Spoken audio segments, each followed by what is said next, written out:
Netflix, o podcast do mundo das séries. Eu sou Vitória Michi. E eu sou Luana Brito. E a gente vai falar hoje sobre Insatiable, a nova série da Netflix. Então, essa série foi muito criticada.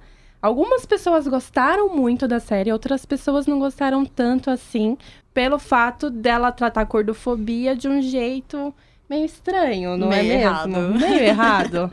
A gente trouxe também convidados. Podem se apresentar. Meu nome é Tabata, tenho 29 anos. Meu nome é Franz, tenho 28 anos. A Tabata é gorda, Sim, né? Desde pequenininha eu sou gorda e só engordei mais. E ela é o exemplo de autoaceitação, não é mesmo? Estou no caminho. Então, eu gostaria que você contasse um pouco da sua história para começar, né? Para as pessoas conhecerem quem é você e um pouco da sua história de gordofobia que você já sofreu e sua autoaceitação. Bom, eu sempre fui gorda, né? E eu sou bissexual, só que eu descobri isso bem depois, lá pelos 20, 23 anos, que eu fui descobrir isso e ter certeza uns 2 anos atrás. Desde pequena eu sofri gordofobia, em graus leves, quanto em graus bem mais avançados. E desde a família até amigos e parentes e externo. E algo que sempre me incomodou, desde pequenininha. Mas, há uns tempos atrás, eu até quis fazer bariátrica para poder mudar isso, né? Incentivada por um ex. Só que aí eu fui pesquisar mais sobre a bariátrica e eu vi que não era um caminho lá tão bom assim, né? Teria outros agravamentos com isso, inclusive em como eu me vejo. Então eu fui procurar outras pessoas que sejam igual a mim. Porque em todo o meu convívio desde pequena, eu nunca tive alguém que fosse gorda como eu. Então eu não tinha alguém para conversar sobre o assunto. Então, eu fui procurar na internet e aí eu descobri youtubers, influencers, né? E isso me inspirou bastante para tentar começar essa aceitação. É legal que você falou do ponto da bariátrica. Uma conhecida minha fez esse procedimento.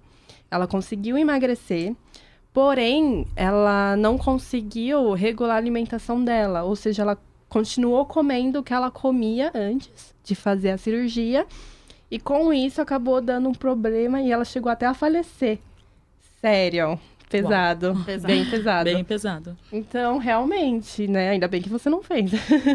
Ainda bem mesmo. Muitas pessoas acham que é a saída, né, bariátrica, mas não é bem assim. Não. Tem várias complicações pro resto da vida. Realmente. Mas enfim. E também a gente tem a participação do Franz, que é um psicólogo, e conta um pouco da sua história, como é que foi, tipo, pra você seguir essa carreira de psicólogo, como é, tipo, a questão também agora da bariátrica, gordofobia. Bom, primeiro, boa noite.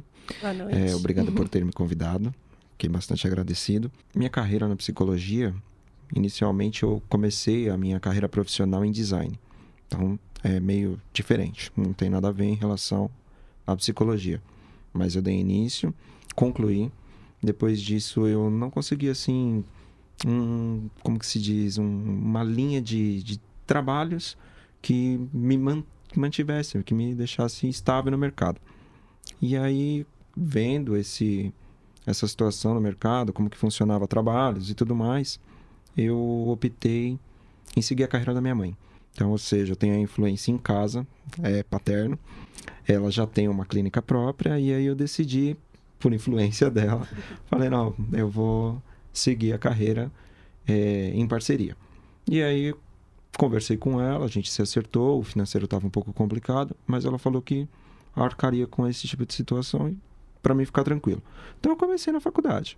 Comecei a cursar a faculdade e tal. Atualmente, eu já estou no quarto ano de psicologia. E estamos aí, estamos na luta, estamos cada dia mais aperfeiçoando, cada dia mais entendendo um pouco mais. Os assuntos como problemas com o corpo, sexualidade, esses são os problemas que estão em alta. Então, foi muito interessante no momento do convite. Eu li as perguntas e tal. É exatamente o que eu estou trabalhando no momento. Olha que legal. E dentro da faculdade, o que mais vocês aprendem? Tipo, a questão da bariátrica, ela não vai além ela vai além da cirurgia, claro. Mas como é que você trata uma pessoa no pós-bariátrica, por exemplo? Na verdade, o que acontece? Com o tratamento, com o acompanhamento psicológico, que é a psicoterapia, o ideal é a pessoa iniciar o tratamento 1 ano antes da cirurgia, para você começar a trabalhar a cabeça desta pessoa. Como ela tinha relatado, ela sofreu influência do namorado. Mas a pergunta é, e como você se sentiu? Né? Então, o terapeuta, preparado para isso, vai lidar com ela, como ela se sente, o que ela quer dela.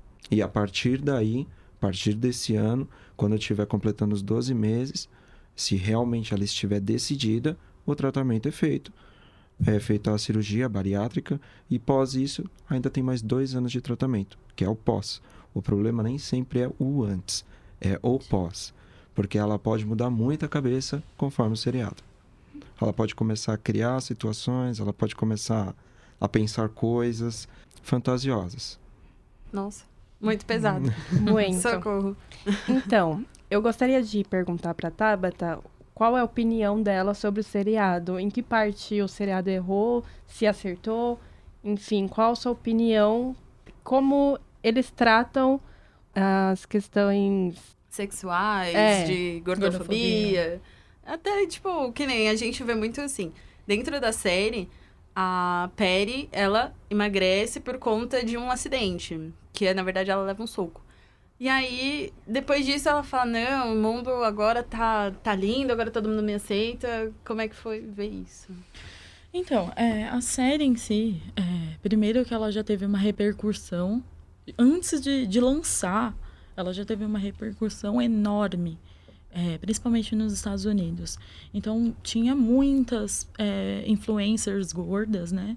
Que elas foram totalmente contra a série ser lançada e fizeram até uma petição para poder anular o lançamento da série. Mas mesmo assim foi lançada. E aí teve até algumas influencers, como a Alexandra Gurgel. Ela falou, não, gente, vamos ver a série para ver do que ela se trata, se realmente ela é bem gordofóbica do jeito que estão falando. E aí eu vi a série depois que foi lançada. No começo, eu não sabia exatamente o que eu sentia. Se eu ficava com raiva daquela série, se incomodava bastante, ou se eu até que gostei. E aí eu fui pesquisar sobre o assunto, que eu sempre faço isso, eu adoro pesquisar sobre os assuntos. E aí eu vi um vídeo até da Alexandra Gurgel. que é maravilhosa, né? Super. Os vídeos dela são... Super recomendo o livro dela, então, gente. Pare de se odiar. Então, e ela fala assim, que realmente retratou bastante o que eu sentia. A série em si, ela é realmente gordofóbica, racista, ela é bem LGBT-fóbica. Só que ela faz de um jeito meio como se fosse uma sátira. Então, é para incomodar. É para colocar questões para você, tipo, nossa, é sério isso? Então, foi...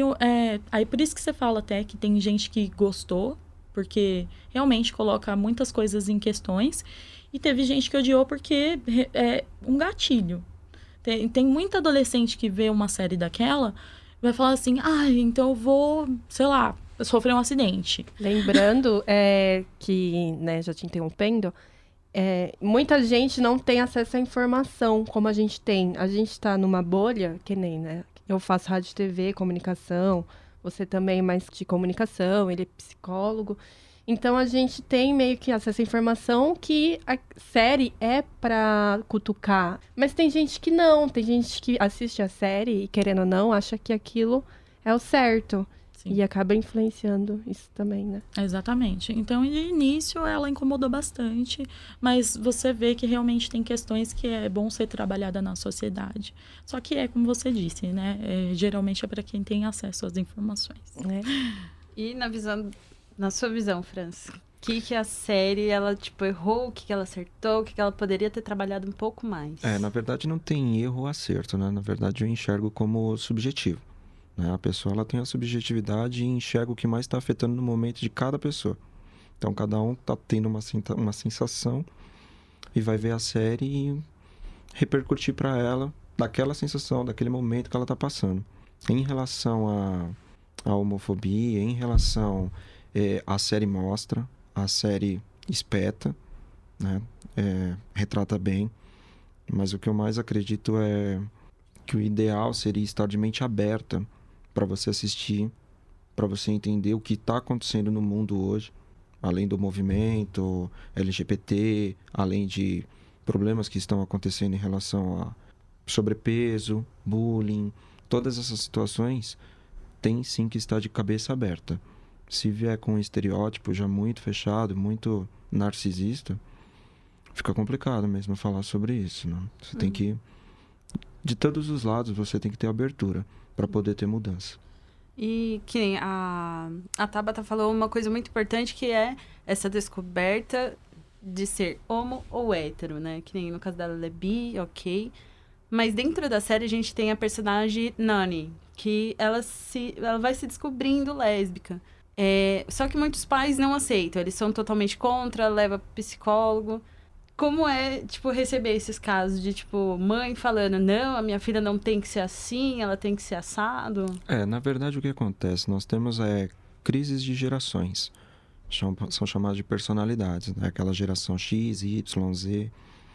E automaticamente os nossos pais, inclusive pra gente, os nossos pais, eles têm essa personalidade mais séria, mais rígida, muito provável que viveram na era da ditadura. Então vem com esse veto. E sempre o que acontece no jardim do vizinho é mais legal do que o que acontece na nossa casa. Então é complicado, sim.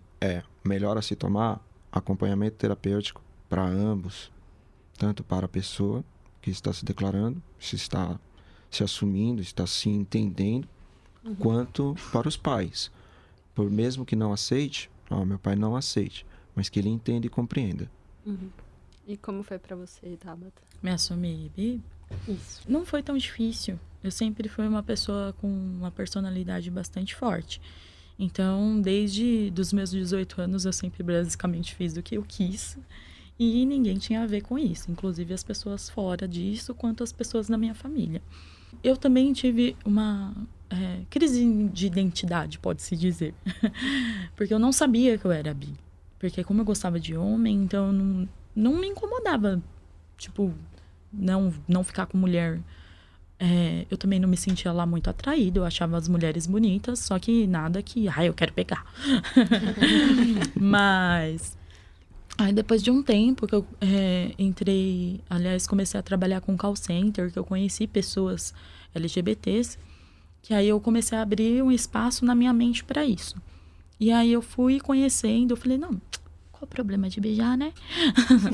Aí eu comecei a beijar as meninas e tal. Só que eu tive um grande problema nisso, em me assumir bi, por quê? Eu não sabia, e aí eu tratava isso como se fosse só brincadeira. Eu falava assim, não, é só uma fase, é só pra zoeira embalada. E um amigo meu, inclusive, incentivava isso. Falava assim que eu só iria saber se eu era realmente bissexual quando eu transasse com uma mulher. E aí depois eu transei com uma mulher e nada mudou. E aí eu percebi que, tipo, esse meu amigo só me puxava pra baixo mesmo. Então eu falei assim, não era isso. Eu sempre fui bi, só que eu não sabia disso, entendeu? E aí, pra contar pros meus pais, tipo, foi bem de boa. Aí, tipo assim, então, né, eu tô namorando uma menina. Aí ela, não quero saber. Não, tá bom, não tem problema, não precisa.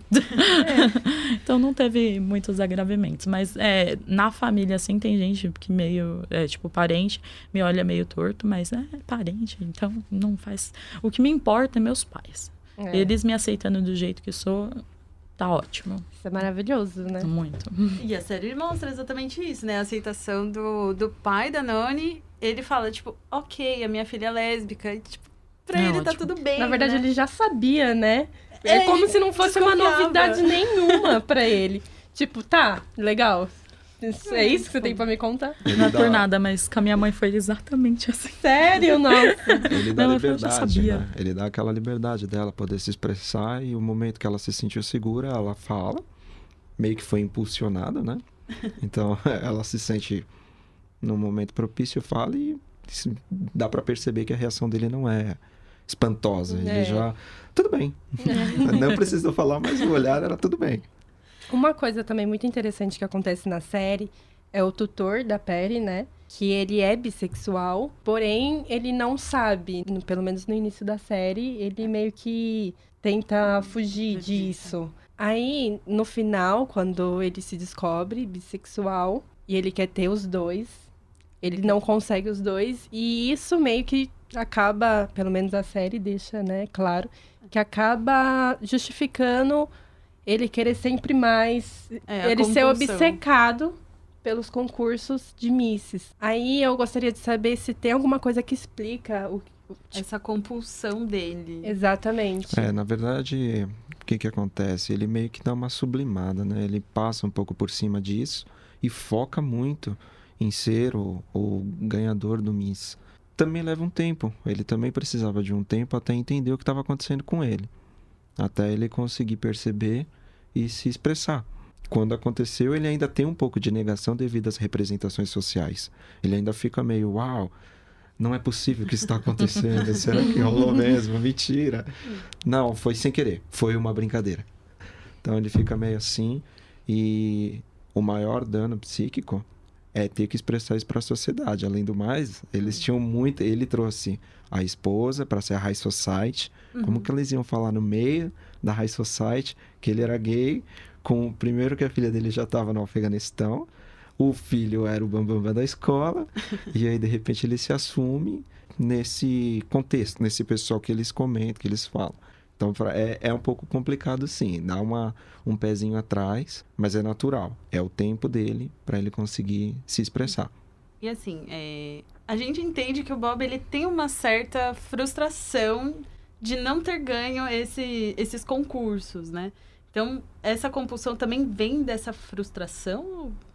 Uma coisa elimina a outra, né? Ele vai colocar toda aquela frustração dele. Poxa, eu ainda não sei se eu realmente sou gay, né? Então, o que eu vou fazer? Para evitar esse tipo de assunto, assim, um palavreado mais tranquilo, ele vai falar muito dos concursos. Ele quer muito ganhar aquilo, assim a gente não entra nesse quesito. A gente não conversa sobre isso. Faz sentido. Até o ponto que você percebe que no seriado, quando ele de fato assume, o concurso já não é mais tão importante. Sim. Ele meio que deixa de lado. Então você vê ali que ele meio que esconde isso, falando muito mais de outra coisa. Uhum. Por isso a ficção pelo concurso. E aí, sua opinião? Ok. Sobre toda essa parte do Bob, essa compulsão louca de não, a menina tem que ser magra, tipo, a menina tem que participar do concurso. O que você acha sobre os concursos de beleza? Ai, gente, Melhor, assim. Na minha opinião, é a coisa mais absurda do mundo. E independente, tipo, se for um concurso plus size ou um concurso de beleza, gente, a gente tá falando sobre dar nota pra beleza de uma pessoa. É bastante narcisista isso, incomoda quem sabe dos assuntos, óbvio. Aí que nem hoje em dia tem um pouco mais de visibilidade para as pessoas gordas. Aí tem um concurso plus size. Sabe que tem muita gente que discute isso. Tem pessoas que falam assim, eu quero ser plus size, porque elas acham que aquilo vai trazer autoaceitação.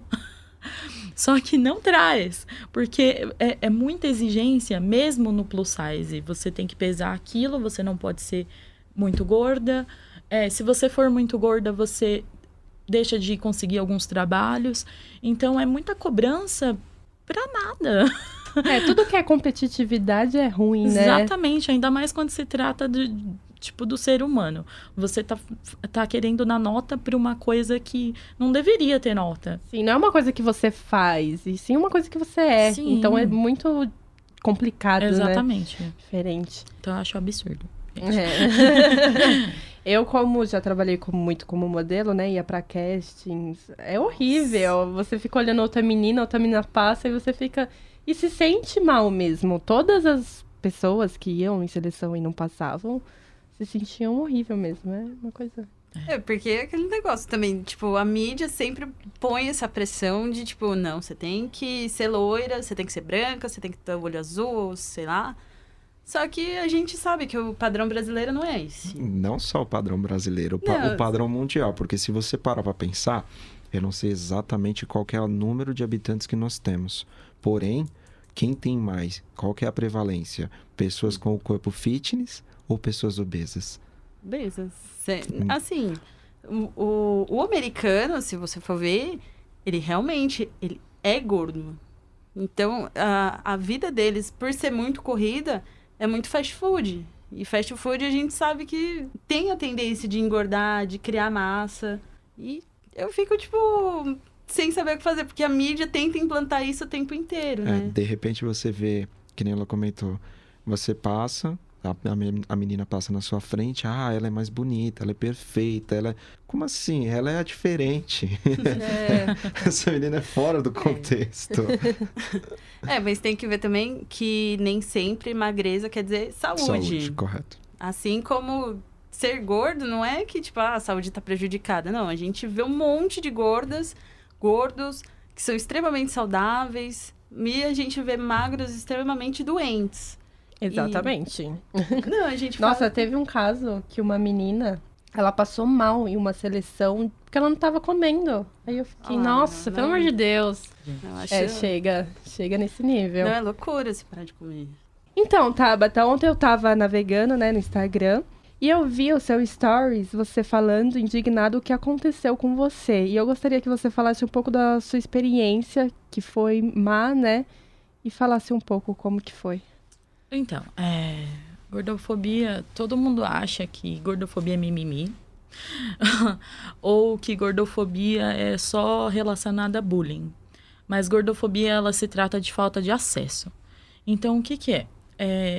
Eu tava em Minas, e aí tem os ônibus de bairro. Eu pego o ônibus, toda vez eles me pedem uma autorização para sair pela porta da frente, porque eu não consigo passar a catraca.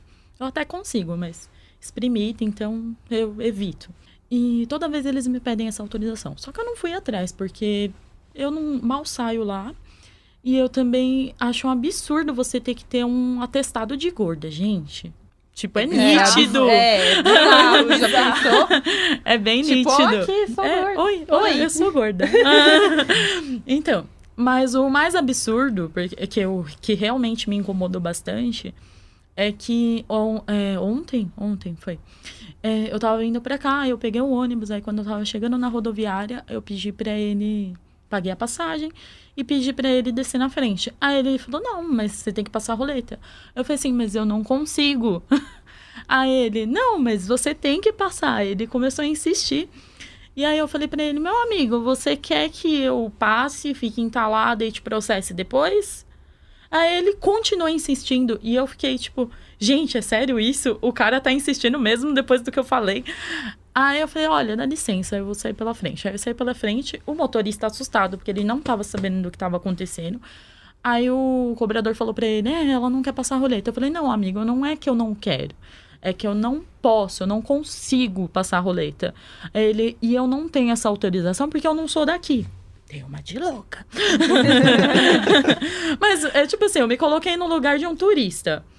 O turista tava lá, é gordo, aí, tipo, tem que ter uma autorização? Ah, gente, pelo amor de Deus.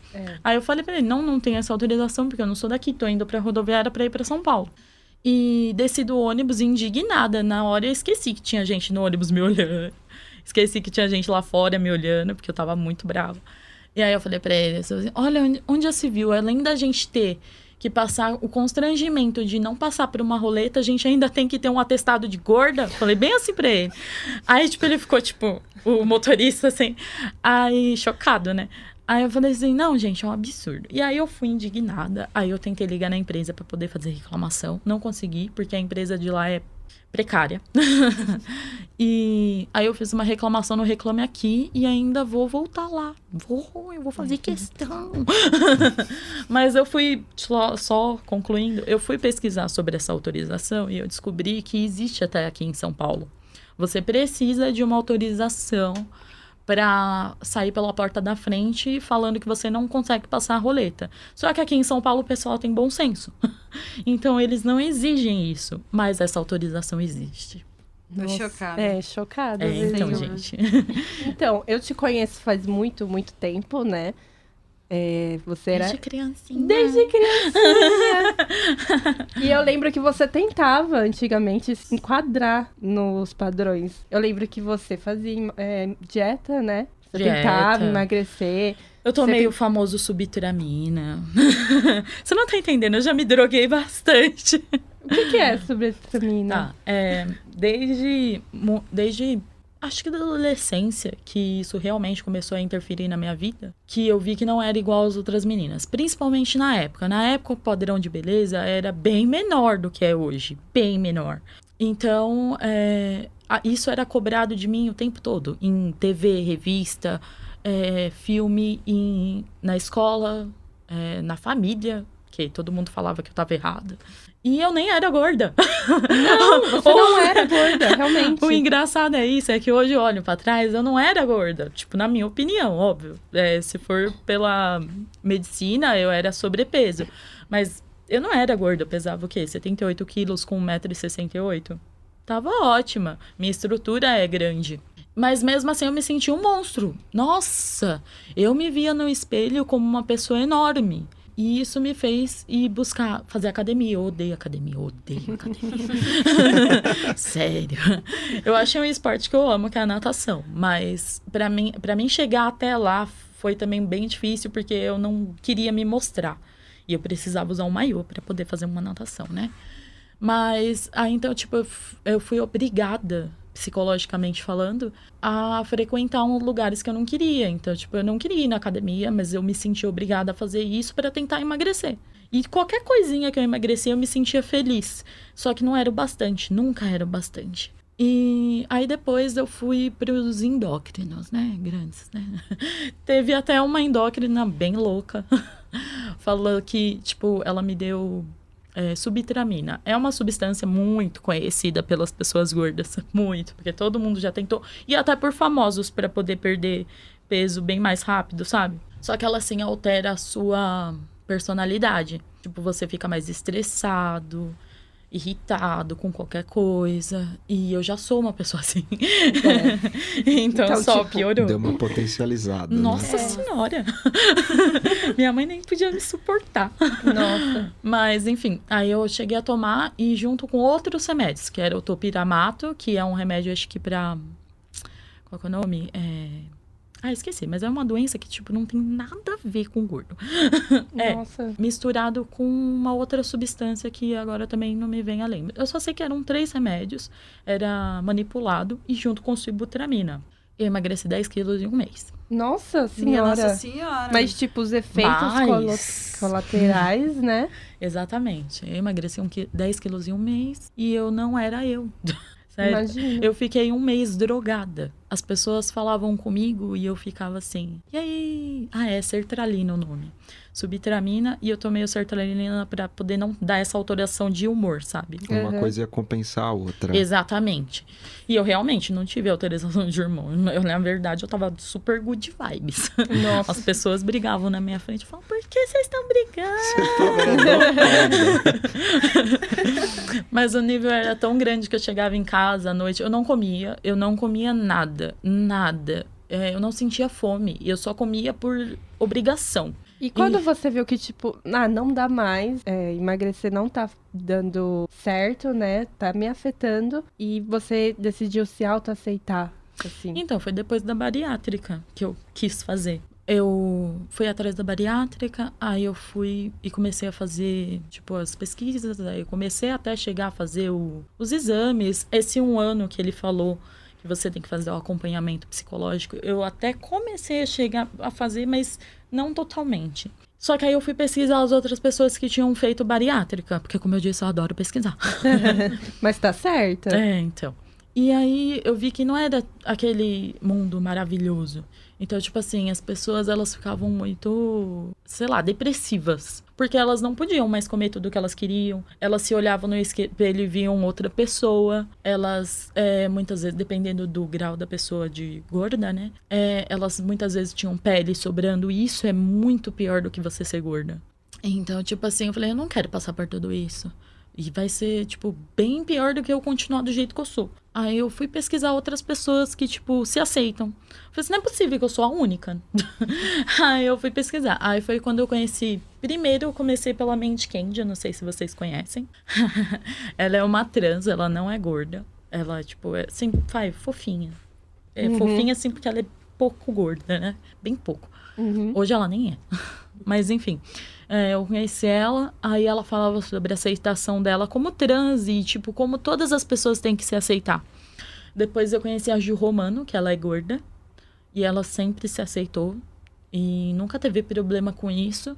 Depois a Alexandra Gurgel. Aí depois a Raineon, que aliás vocês estavam até falando do assunto de gordo nem sempre é doente. A Raineon tem a alimentação vegana. Nossa. E ela é tipo, ela é bem gorda, ela veste 60 e tudo mais. Ela faz yoga, ela consegue abrir espacate.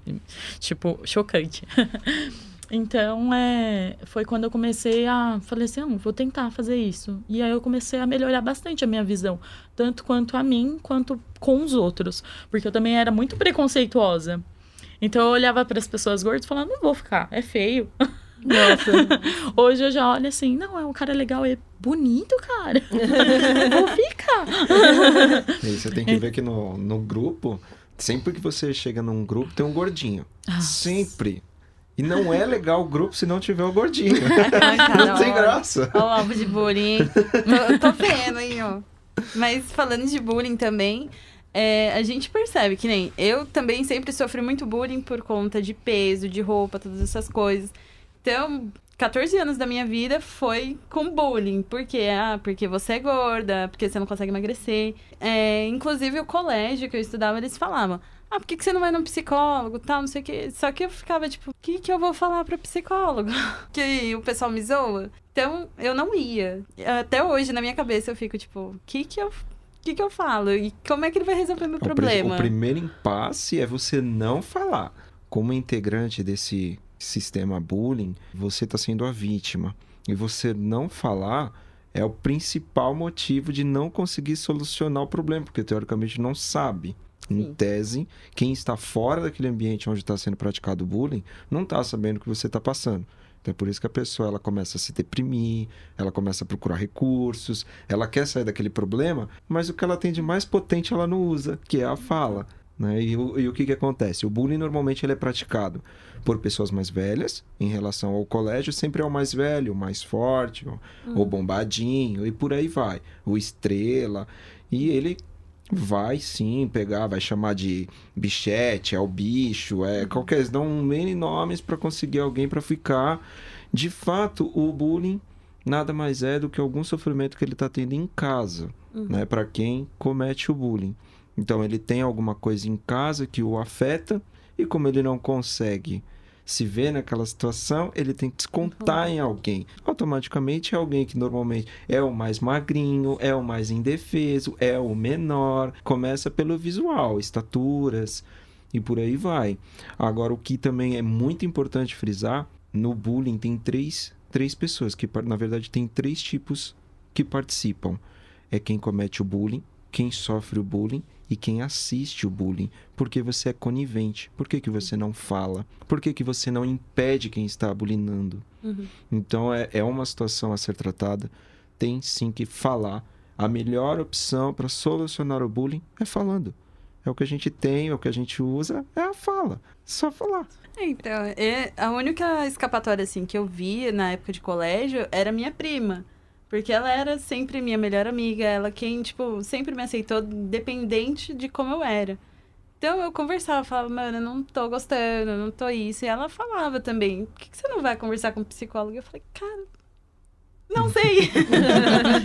Deveria também. Porque Às vezes é por vergonha, né? também, acho que eu tinha vergonha interna, eu achava que era uma besteira, porque, é só uma zoação. E, na verdade, eu poderia ter desencadeado aí algumas coisas. Poderia não, provável que desencadeou, você só não percebe. Eu sou tímida pra falar com as pessoas, isso é verdade. Então, eu faço comunicação. Provável que alguma coisa aí você ainda sinta reflexo desse período. Provavelmente, porque cada vez que eu entro num lugar novo, então eu me fecho, eu fico olhando tudo. Aí quando eu vejo, tipo, uma pessoa foi gentil, tá bom. Oi. Legal, já estou me turmando. Legal. Estou segura. Exatamente, eu crio uma zona de conforto, assim, e eu fico. Mas eu preciso sair da zona de conforto de vez em quando, eu necessito essa coisa de sair, só que o jeito de sair é pelo celular. pela internet, mas eu sei que isso também não é saudável. Na verdade, nada mais é do que se esconder, né? Exatamente. No ambiente virtual, você deixa de viver e passa a viver o mundo virtual. É o seu avatar, né? Exato. Hoje em dia tem muita importância que a gente vive mais nas redes sociais do que, de propriamente dito, viver. Então tem essa situação bem pertinente. Exatamente. Agora, voltando pra série, eu gostaria de saber se vocês... Provavelmente vai ter uma segunda temporada, né? Porque não é possível que Provavelmente. acabou daquele jeito. Vai Não ter. tem que acabar Poxa vida, daquele não acredito jeito. que ele não vai conseguir colocar alguém lá no pódio, né? No número 1 dos Não. preparadores. Não é possível. Não, uma coisa que me intriga muito é a Perry. Porque uma hora ela tá super bem, aí quando ela sofre o mínimo de rejeição, ela se torna uma pessoa extremamente agressiva. E aí, no seriado até mostra, tipo, ela matando alguém. Aí eu fiquei, tipo, Oi? what? Qual é o seu problema? Vocês têm que pôr um alerta de spoiler aí, hein? Não, sim. É Só um claro. spoilerzinho. Então, e é muito engraçado porque ela é tão carente de atenção, porque a mãe dela não dá atenção, que o Bob, a primeira vez que ele elogia ela, ela já fica, tipo, apaixonada por ele. Aí eu gostaria de saber o que acontece na cabeça de uma pessoa que é totalmente sem atenção, que ela simplesmente...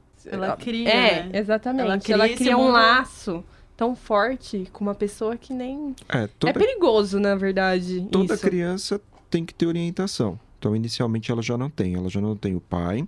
Inicialmente, ela não Não conheço. Ela não Não conhece conhece. o pai. Tem a mãe sofre com o alcoolismo, então ela já tem esse plus aí, que esse plus de, tipo, poxa, minha mãe é alcoólatra, já teve diversos problemas, Malemar conhece meu pai, então ela já sente um sofrimento, ela já tem alguma coisa ali. Ela tá sozinha, que teoricamente ela não pode contar, a mãe dela sai, deixa $20 para ela Nossa. comer pizza nas próximas 6 horas. Então ela se sente muito frustrada, ela busca sim algum recurso, ela tenta se achar e ela vai tentando até o que ela considerar, vai ser uma consideração dela, porque ela não tem representações, ela não sabe o que é o certo e o que é o errado. Ela vai tentando, não tem ninguém para pontuar ela, não tem ninguém para orientar. E de repente o Bob chega para orientar. Porém, tem coisas, nem tudo o Bob tá junto. Então ela vai tentando e vai dando as merdas, vai acontecendo. No momento que ela se sente mais sozinha, é aquela cena do bolo, que ela come o bolo inteiro. Então dá pra ver que ela é bem... Assim, os momentos que ela tá sozinha, que ela Que ela comete... arremata tudo. É, a barbaridade. Isso pode ser também chamado de alienação parental? De fato, sim. De fato, sim, porque você não tem ninguém. Os pais não estão nem aí. Na verdade, a mãe não está nem aí. Ela está mais preocupada em sexo, no ex-marido e por aí vai. Ela procura um outro cara, ela não vai no OAA para se tratar. Ela vai para arrumar um parceiro. Então, Exatamente. é uma alienação, sim. Ela não tem uma ideia de que a filha dela está precisando dela naquele momento. Ela começa a perceber, mas já é tarde. Ela já está completando os 18 anos ali. Ela já está completando 18 anos. E já foi. O que tinha que ser construído na personalidade dessa criança já está construído.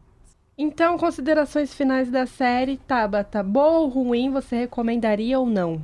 Olha, eu acho a série ruim.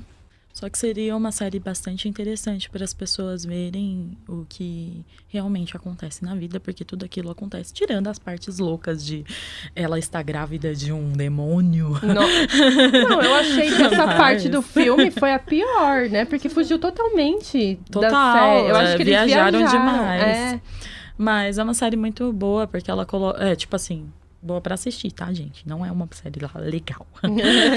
Mas é interessante você assistir, porque ela levanta bastante questionamento sobre tudo, né? Então, é interessante. Fran, suas considerações? Olha, eu acho que a série é bacana. Eu acho que a série retrata exatamente o que está acontecendo no período atual. Tem muitos pontos a ser melhorado. E o que eu observei, que eu achei bacana, foi que, de fato, depois que o Bob se assumiu, que os dois Bob, o Bob Bombadão e o outro, né? O Bob outro, eles se assumem. Parece que aquele mundo de intrigas e se esconder acaba. A coisa fica mais tranquila, mais light. Então, nossa vida tá praticamente nessa situação, né? A gente está passando por problemas políticos e por aí vai.